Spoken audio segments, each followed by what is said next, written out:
আপনারা অনেকেই জানেন আজকে আসতে পেরেছি পৌর ভবনের সামনে, এবং ওই আসার এবং আজকের আসার মধ্যে একটা বড় তফাৎ এবং পার্থক্য হচ্ছে আমরা 2018 সালে কোটা সংস্কার আন্দোলনের মধ্যে দিয়ে যেই ছাত্র আন্দোলন থেকে একটি রাজনৈতিক দলের যাত্রা শুরু করেছিলাম, সেই রাজনৈতিক দল আজকে একটি পরিপক্ক দল হিসেবে আজকে আপনাদের দীর্ঘদিনের সুপরিচিত এবং আপনাদের সজ্জন ব্যক্তি হিসেবে পরিচিত চৌধুরী আশরাফুল ভারী নোমান ভাইয়ের নির্বাচনী সভায় এসেছে। আজকে এসেছি হবিগঞ্জ 3, লাখাই, শায়েস্তাগঞ্জ এবং হবিগঞ্জ সদরের গণ অধিকার পরিষদের ট্রাক মার্কার প্রার্থী চৌধুরী আশরাফুল ভারী নোমান ভাইয়ের নির্বাচনী সভায় আপনাদের মাঝে ভোট চাইতে। এর আগে আপনারা দেখেছেন এই দেশের মানুষ যখন ওই ফ্যাসিবাদের শিকলে বন্দী ছিল, যখন বাংলাদেশের গণতন্ত্র অবরুদ্ধ ছিল, মানুষের কথা বলার স্বাধীনতা ছিল না, রাজনৈতিক সভা সমাবেশ করার, সংগঠন করার স্বাধীনতা ছিল না, বাংলাদেশের গণতন্ত্র কার্যত একটি ফ্যাসিবাদী ব্যবস্থায় পরিণত হয়েছিল, একদলীয় শাসনে পরিণত হয়েছিল দেশ। সেই কঠিন সময়ে আমরা গণমানুষের অধিকার আদায়ের যে লড়াই সংগ্রাম করেছিলাম, সেই লড়াই সংগ্রামকে আজকে একটা পরিণতির দিকে নিয়ে যাওয়ার সুযোগ আমাদের সামনে এসেছে আগামী জাতীয় সংসদ নির্বাচন। এই সংসদ নির্বাচনের মধ্যে দিয়ে আসলে শুধুমাত্র এই লাখাই, শায়েস্তাগঞ্জ কিংবা হবিগঞ্জ সদর নয়, গোটা দেশের মানুষকে সিদ্ধান্ত নিতে হবে আগামীতে আপনারা কাদের হাতে দেশ তুলে দিবেন, আগামীতে আপনারা কাদেরকে জনপ্রতিনিধি হিসেবে ওই জাতীয় সংসদে পাঠাবেন। নোমান ভাই ইতিমধ্যে একটা কথা বলেছে, আমাদের আরো 2-1 নেতৃবৃন্দ বলেছে যে আমরা একটা ইতিবাচক পরিবর্তনের লক্ষ্য উদ্দেশ্য নিয়ে অত্যন্ত প্রতিকূল সময়ে রাজনীতি শুরু করেছি। আমরা গতানুগতিক কোনো রাজনৈতিক দলে যুক্ত হই নাই, আমরা নিজেরাই নতুন ধারার রাজনীতি প্রতিষ্ঠার অঙ্গীকার নিয়ে 2021 সালে এই গণ অধিকার পরিষদ প্রতিষ্ঠিত করেছি। বন্ধুগণ, আপনারা সকলেই হয়তো একটি বিষয়, টেলিভিশন, পত্রপত্রিকা, বিভিন্ন মাধ্যমে সুপরিচিত খবর, এই অন্তর্বর্তীকালীন সরকার রাষ্ট্র সংস্কারের লক্ষ্যে একটি জাতীয় ঐক্যমত্য কমিশন করেছে। সেই কমিশন বিভিন্ন রাজনৈতিক দলের সাথে সংলাপে বসে, আলোচনায় বসে এই রাষ্ট্রকে কিভাবে আগামীতে নতুন ভাবে গড়ে তোলা যায় তার একটা রূপরেখা তারা প্রস্তুত করেছে, যার নাম হচ্ছে জুলাই সনদ। সেই জুলাই সনদের আলোকে আমরা আগামীর বাংলাদেশ গড়ে তোলার প্রত্যয় ব্যক্ত করছি। সেখানে বলা আছে আগামীতে জাতীয় সংসদ হবে দ্বিকক্ষ বিশিষ্ট, অর্থাৎ উচ্চকক্ষ এবং নিম্নকক্ষ। নিম্নকক্ষে 300 আসনে 300 জন এমপি আগের মতোই নির্বাচিত হবে, এবং এই 300 জন এমপি যারা বিভিন্ন রাজনৈতিক দলের, তাদের প্রাপ্ত ভোটের অনুপাতে উচ্চকক্ষের প্রতিনিধিত্ব বা সিনেট সদস্য নির্বাচিত হবে। অর্থাৎ গণ অধিকার পরিষদ ধরেন সারা বাংলাদেশে এইখান থেকে আশরাফুল ভারী ভাই, নোমান ভাইকে আপনারা ভোট দিলেন, এমপি বানালেন, শুধুমাত্র সে এমপি হবে না, তার এই ভোটটা এই আগামী সংসদের যে উচ্চকক্ষেও যে প্রতিনিধিত্ব হবে সেইখানেও কাউন্ট করা হবে। কোন রাজনৈতিক দল যদি সারা দেশে 10% ভোট পায়, তাহলে আপনার তাদের 10 জন উচ্চকক্ষের প্রতিনিধিত্ব থাকবে। যদি কেউ 15% ভোট পায়, 15% তার উচ্চকক্ষের প্রতিনিধিত্ব থাকবে। সুতরাং এই গুরুত্ব বিবেচনায় আজকে আপনাদের সামনে আমরা আহ্বান জানাতে এসেছি, আমাদের গণ অধিকার পরিষদের প্রার্থী নোমান ভাইয়ের পক্ষে ট্রাক মার্কায় ভোট চাইতে এসেছি। আপনারা জানেন যে গণ অধিকার পরিষদ অফিসিয়ালি প্রথম দফায় যে 36 জন প্রার্থী ঘোষণা করেছে, তার মধ্যে আশরাফুল ভারী নোমান ভাইয়ের নাম ছিল, এখনো আছে, ভবিষ্যতেও থাকবে। আমরা নোমান ভাইকেও ধন্যবাদ জানাই, কৃতজ্ঞতা জানাই যে আমরা এই ছাত্র, যুবক, তরুণরা ওই ফ্যাসিবাদী জমানায় গণতন্ত্র ফিরিয়ে আনার, গণমানুষের অধিকার প্রতিষ্ঠার যে লড়াই সংগ্রাম করেছিলাম, তারা আমাদের সাথে যুক্ত হয়েছে। আমাদের এই নবীনদের সাথে এই প্রবীণদের সমন্বয়ের ফলেই কিন্তু আজকের এই পরিবর্তিত বাংলাদেশ আমরা আপনাদেরকে উপহার দিতে পেরেছি।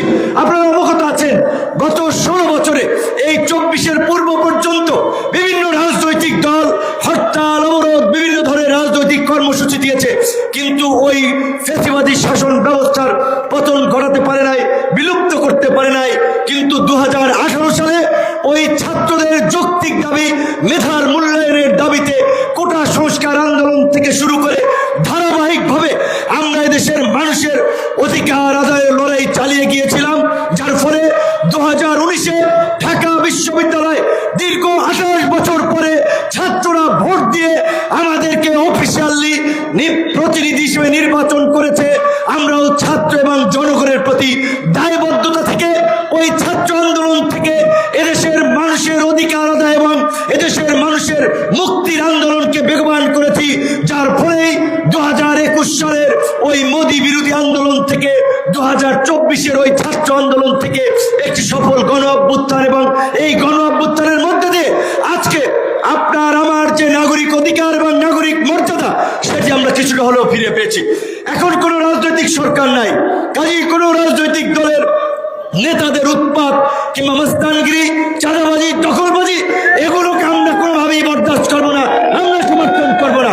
আমরা পরিষ্কার করে বলে দিতে চাই, এই জুলাই গণ অভ্যুত্থানে ওই যে 2000 ছাত্র, যুবক, তরুণ, শ্রমিক যারা শহীদ হয়েছে, খোঁজ নিয়ে দেখেন, পরিচয় ঘেটে দেখেন, তাদের 70% একেবারে খেটে খাওয়া শ্রমিক, কৃষক, ওই বাসের হেল্পার, ওই ফুটপাতের হকার, ওই সবজিওয়ালা, মাছ বিক্রেতা, গার্মেন্টস কর্মী, একেবারেই সাধারণ মানুষ।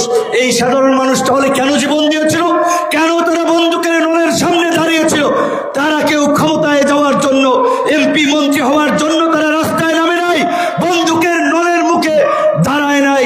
তারা ওই পেশিবাদী শাসনের জাতাকলে পিষ্ট হয়ে সেটা থেকে নিজেরা মুক্ত হওয়ার জন্য এবং দেশের মানুষকে মুক্ত করার জন্যই তারা লড়াই করেছিল, লড়াই নেমেছিল, তাদের জীবন দিয়েছিল। কাজেই আপনাদেরকে সেই শহীদদের রক্তের প্রতি, তাদের ত্যাগের প্রতি সম্মান দেখাতে হবে। তাদের যে স্বপ্ন আকাঙ্ক্ষা ছিল বাংলাদেশের রাজনীতিতে, রাষ্ট্র ব্যবস্থায় একটা পরিবর্তন, এবং গণ অধিকার পরিষদ এই পরিবর্তনকে ধারণ করেই 2021 সালে তার 21 দফা রাজনৈতিক কর্মসূচি দিয়েছে। আজকে আপনার সবাই মুখে মুখে রয়েছে ঐক্যমত্য কমিশনের আলোচনার ফলে কি একই ব্যক্তি দুবারের বেশি প্রধানমন্ত্রী হতে পারবে না। আজকে জুলাই গণ অভ্যুত্থান পরবর্তী এটির আলোচনা, কিন্তু বন্ধুগণ আপনাদেরকে জানিয়ে দিতে চাই, গণ অধিকার পরিষদ 2021 সালে যখন 21 দফা কর্মসূচি দিয়েছে, সেইখানেই গণ অধিকার পরিষদ বলেছে দীর্ঘমেয়াদে ক্ষমতায় থাকার ফলে আমাদের শাসক গোষ্ঠী স্বৈরাচারী হয়ে ওঠে, কাজী 2 বারের বেশি রাষ্ট্রপতির মতো কেউ প্রধানমন্ত্রী থাকতে পারবে না। সেই বিধানকে গণ অধিকার পরিষদ কার্যকর করবে। আজকে সেই গণ অধিকার পরিষদের সংস্কারে বাস্তবায়ন হচ্ছে। গণ অধিকার পরিষদ বলেছে একই ব্যক্তি দলীয় প্রধান, সরকার প্রধান থাকতে পারবে না। আজকে জাতীয় ঐক্যমত্য কমিশন সেটি বাস্তবায়নের জন্য রাজনৈতিক দল নিয়ে আলোচনা করেছে। গণ অধিকার পরিষদ 2021 সালে বলেছে বাংলাদেশের ওই 1% ভোটের ব্যবধানে সরকার গঠন করে তারা পুরো সংসদকে একটি একদলীয় সংসদে পরিণত করে, আমরা বলেছিলাম একটি ভারসাম্যপূর্ণ সংসদের জন্য, বহুদলীয় সংসদের জন্য অন্তত পক্ষে পিআর পদ্ধতিতে নির্বাচন ব্যবস্থা চালু করতে হবে। আজকে এই জাতীয় ঐক্যমত্য কমিশন এবং সরকার আজকে উচ্চকক্ষ নিম্নকক্ষে যে ভোট হচ্ছে, ওই উচ্চকক্ষে তারা পিআর পদ্ধতিতে প্রতিনিধিত্বের কথা আলোচনা করছে। আজকে গোটা জাতি যেই বিষয়টি নিয়ে আলোচনা করছে, রাজনৈতিক দলগুলো যেগুলো নিয়ে আলোচনা করছে, গণ অধিকার পরিষদ 2021 সালে তার রাজনৈতিক কর্মসূচিতে সেই কথাগুলো উল্লেখ করেছে। কিন্তু আমরা একদিকে হতাশ হই, একদিকে দুঃখ লাগে। আজকে আমাদের মতো এই তরুণ ছাত্র যুবকরা যারা নিজের বুকের তাজা রক্ত দিয়ে, যারা ক্ষমতার লোভে নয় বরঞ্চ রাজনীতিতে দেশের মানুষের জন্য কিছু করার আকাঙ্ক্ষা থেকে যারা রাজনীতি করেছে, এইখানে একটি ছোট ছেলে স্লোগান দিচ্ছিল, মাহাদি হবিগঞ্জের সে একজন ছাত্র নেতা, কিন্তু এই ছাত্র নেতা হলো তার মতো একজন ছোট্ট মানুষের যে অবদান, অনেক বড় বড় নেতারও সেই অবদান নেই। এই মঞ্চে আছে আমাদের সাথে ঢাকা থেকে এসেছেন যে সমস্ত ছাত্র নেতারা, কিংবা নোমান ভাই, এই বয়সে আমরা যখন 2021 সালে আনুষ্ঠানিকভাবে রাজনৈতিক যাত্রা শুরু করি, তখন থেকেই এবং তার আগে ছাত্র আন্দোলন থেকেই আমাদের এখানে যারা আছে, তাওহীদ যুবনেতা সাইমুম, এই 28শে অক্টোবর বিএনপি জামাত সহ বিরোধী দলের যে